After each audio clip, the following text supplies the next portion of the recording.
Muy buenas hermanos, ¿cómo están? Dios les bendiga. Quería tomar unos minutos para poder volver a hacer como una pequeña explicación que hace tiempo no hacemos de estas semanas especiales que solemos separar una vez al mes para que les llamamos semanas de ayuno y oración, y un poco qué es lo que hacemos, qué es lo que no hacemos, cuál es la intención.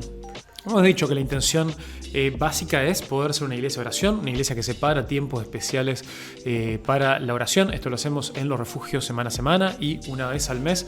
En estos énfasis de durante la semana se envían motivos especiales, se envían lecturas especiales que nos ayudan y nos guían a orar, porque durante esa semana enviamos ahí por WhatsApp pasajes o invitamos a algún hermano que lea o que busque también alguna forma de orar la palabra. Bueno, creemos que una de las mejores formas en las cuales somos desafiados a orar es a través de orar la palabra. ¿Qué es orar la palabra? Bueno, básicamente es tomar lo que está en la palabra de Dios, inspirada por Dios, y tomar de ahí elementos, cosas que nos van a poder ayudar a orar como conviene, a orar lo que Dios quiere. Y hay algunas formas, hay algunos pasajes que claramente se prestan. Los salmos son mismo oraciones cantadas a Dios y nos pueden guiar en eso. Hay pasajes, claramente el Padre Nuestro, hay otros pasajes quizá del Nuevo Testamento que claramente nos van mostrando algunos temas muy claros, pero ya que estamos viendo últimamente algunos pasajes o libros o profetas del Antiguo Testamento, quería dar quizá un ejemplo con uno de los profetas que vimos los meses anteriores, como Oseas. Por ejemplo, en Oseas, esto es capítulo 2, para dar un ejemplo, estaba acá buscando el versículo 14. Y esto claramente en algunos pasajes, muchos de los pasajes no va a ser claro cómo nos pueden ayudar a orar la palabra, pero sí en un capítulo entero podemos llegar a 1, 2, 3 versículos que quizá nos traigan un poquito más de claridad, nos lleven a algunos temas, algunas conclusiones que nos sea más fácil. Por ejemplo acá, versículo 14 dice: pero he aquí que yo la atraeré y la llevaré al desierto y hablaré a su corazón. Acá está Dios hablando de Israel como su esposa, que es la gran metáfora y la gran imagen que se presenta en el libro de Oseas, y habla de cómo va también a volver a hablar al corazón del pueblo de Dios. Y le daré sus viñas desde allí y el valle de Acor por puerta de esperanza, y allí cantará como en los tiempos de su juventud y como en el día de su subida de la tierra de Egipto. Claramente está recordando la juventud del pueblo de Israel cuando salió del pueblo de Egipto. En aquel tiempo, dice Jehová, me llamarás Ashi, que acá tenemos una pequeña nota que dice mi marido, y nunca más me llamarás Baali, esto es mi señor, porque quitaré de su boca los nombres de los Baales y nunca más se mencionarán sus nombres. No es que el Señor no sea el Señor del pueblo, sino es esta idea de que la relación entre Dios y su pueblo es más esta relación de amor y de fidelidad, como la de un esposo y una esposa. Así que bueno, este pasaje que lo tomamos ahí de un capítulo de un profeta menor, ¿cómo nos puede guiar a esto? Bueno, nos habla temas del problema presente del pueblo que estaba viviendo en infidelidad, del juicio de Dios, pero también la fidelidad de Dios en querer seguir trabajando con su pueblo, en querer restaurar a su pueblo y en querer restaurar esta relación de amor. Así que todo esto nos puede guiar a orar cosas como, bueno, Señor, ahora trabaja en tu pueblo, revela, Señor, cuál es la forma en la que nosotros como tu pueblo te estamos siendo infieles, mostrarnos nuestro pecado, llamarnos la atención en aquellas cosas en las que te estamos siendo infieles, en las que estamos practicando la idolatría, en la que estamos teniendo hoy en día en nuestros propios Baales. Pasemos tiempo meditando en eso, quizás nombrando cosas específicas que entendemos que hoy son aquellas cosas que nos alejan de Dios, y pedirle a Dios, Señor, así como prometiste hacerlo con el pueblo de Israel, así también con nosotros, con tu iglesia hoy en día, llévanos al desierto y habla a nuestro corazón. Sabemos que esta imagen del desierto es un lugar, árido, un lugar de sequía, un lugar donde muchas veces son cosas no muy placenteras, pero son lugares y experiencias que nos llevan a escuchar más atentamente a Dios. Así que también puede ser una oración de, Señor, a pesar de que no nos guste, permitirnos caminar en situaciones que abran nuestro corazón a escucharte. Como un ejemplo, ¿no?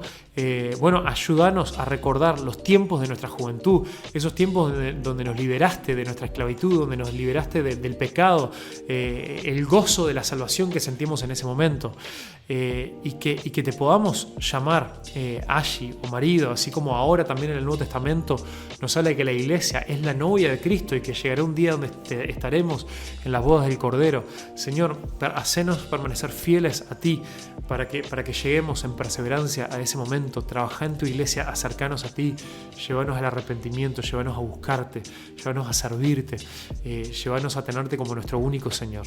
Así que acá vemos cómo estos 2 o 3 versículos de un profeta en el Antiguo Testamento nos guían a poder orar tremendamente, orar la palabra. Y esa es un poco la idea de compartir pasajes, de leer capítulos, y que agarrando un poco el contexto, agarrando un poco la temática, agarrando un poco las cosas, podemos pensar en nuestra situación y cuáles son las cosas en las cuales a nosotros nos lleva y nos desafía a orar y a orar la palabra. La otra cosa es el tema del ayuno. Bueno, en cuanto al ayuno, algunas clarificaciones. Es una invitación cuando decimos semana, ayuno, oración. Nunca solemos hablar mucho de esto porque es un ánimo, es un desafío que cada uno en donde esté, asumimos que varios no lo hacen, lo entendemos, creemos que es parte del proceso de la vida espiritual de cada uno, quizás algo en lo que tenemos que enseñar más seguido. El ayuno es algo que no es practicado quizá por varios cristianos hoy en día, pero la palabra de Dios una y otra vez nos recuerda que es algo en lo que sí se espera. Entonces quiero compartir algunas cositas nomás el resumen de un capítulo que hice de un libro el resumen de un libro. Yo hice el resumen de un libro que leí y en el capítulo 9 habla sobre el ayuno. El libro se llama Disciplinas Espirituales para la Piedad, de Donald Whitney, profesor de teología y bueno, que hace mucho énfasis en estas cuestiones de las disciplinas espirituales. Yo después les puedo compartir para que puedan leer todo este resumen de este capítulo. Les puedo compartir el PDF. Y habla, ¿no?, de que el ayuno, dice acá, es la disciplina más incomprendida debido a la hambruna de la conciencia contemporánea del mismo. En las Escrituras se menciona tantas veces, 62, como para ponerlo entre los temas más importantes. Y él en este capítulo cita a Cornelius Plantinga, que dice: la autoindulgencia es enemiga de la gratitud y la autodisciplina en general su amiga y generadora. O sea, la autodisciplina, el disciplinarnos a nosotros mismos, es algo también, es amiga y generadora de la gratitud. Es por eso que la gula es un pecado mortal. Los primeros padres del desierto creían que los apetitos de una persona están relacionados. Los estómagos repletos y los paladares hastiados aplacan el hambre y la sed de justicia, echan a perder el apetito por Dios. Entonces, el ayuno, así en su definición más básica, es la abstinencia voluntaria de ingerir comida con propósitos espirituales. Hay diferentes tipos de ayuno. Yo después les dejo estas cosas para que puedan leerlo más en detalle, ¿no? El ayuno parcial, como el de Daniel, ayuno absoluto, el ayuno en privado, del cual Jesús hace referencia en el Sermón del Monte, ayuno congregacional, que es un poco la invitación a la cual nosotros hacemos, como aparece muchas veces en el Antiguo Testamento. Hay ayunos regulares también en el Antiguo Testamento, marcados también por ritmos, por festividades, por ocasiones regulares, ¿no? Entonces, el ayuno es algo que se espera. Jesús dijo, bueno, cuando ayunen, háganlo de esta manera.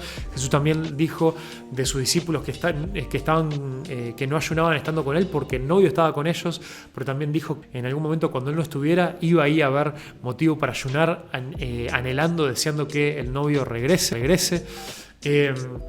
Entonces, vemos también, acá hay un montón de citas también que pueden ver sobre este tema. El ayuno debe hacerse con un propósito, ¿no? Así es como funciona en la vida real. Cuando estamos, esto lo dice el autor Donald Whitney, ¿no? Cuando el que está ayunando y le duele la cabeza o le gruñe el estómago y usted piensa, tengo hambre, es probable que a continuación piense, sí, tengo hambre porque estoy ayunando. Entonces lo siguiente que debería pensar es, estoy ayunando por este propósito, tal propósito. Hay varios propósitos bíblicos, ¿no? Para fortalecer la oración, esto lo vemos en Esdras 8:23, esto no es manipular a Dios, es diferente, pero sí fortalece. John Piper mismo dice, es un intensificador del deseo espiritual. Arthur Wallis dice, el hombre que ora y ayuna le avisa al cielo que está hablando seriamente. Esto no es, de vuelta, no es una manipulación, no es que la oración va a tener más fuerza, pero es para que nuestra disciplina en la oración tenga más fuerza. Es para que nosotros mismos nos lo tomemos más en serio. Para buscar la guía de Dios, lo vemos también esto en Hechos 14, antes de que Pablo y Bernabé nombraran ancianos en las iglesias que habían fundado, primero oraron y ayunaron para recibir la guía de Dios. También para expresar duelo. Esto es un tipo de ayuno que vemos constantemente en el Antiguo Testamento, para buscar liberación y protección, para manifestar arrepentimiento y regreso a Dios, algo también que vemos muy seguido en el Antiguo Testamento, en 1 Samuel 7 y 6, en Joel 2, nada ha cambiado. O sea, por más que ahora nosotros conocemos el Evangelio, la muerte de Cristo, igual hoy en día cuando nos arrepentimos no es solamente decir perdón, podemos realmente, la palabra de Dios nos invita a realmente sentirnos mal y meditar también en la gravedad de nuestro pecado, y una forma de hacer eso también puede ser a través de la oración, aunque también hay una buena advertencia en este libro. Dice: ayunar es poco más que una obra muerta si constantemente endurecemos nuestro corazón al llamado de Dios para que nos ocupemos de un pecado específico en nuestra vida. ¿Qué quiere decir eso? Si ayunás para expresar tu dolor a Dios por tu pecado, pero seguís pecando una y otra vez y eso no cambia, claramente es un ayuno hueco. También para humillarse uno mismo ante Dios. El ayuno, cuando se practica por motivos correctos, es una expresión física de humildad delante de Dios. De la misma manera que el arrodillarse o el postrarse en oración puede reflejar humildad ante Él.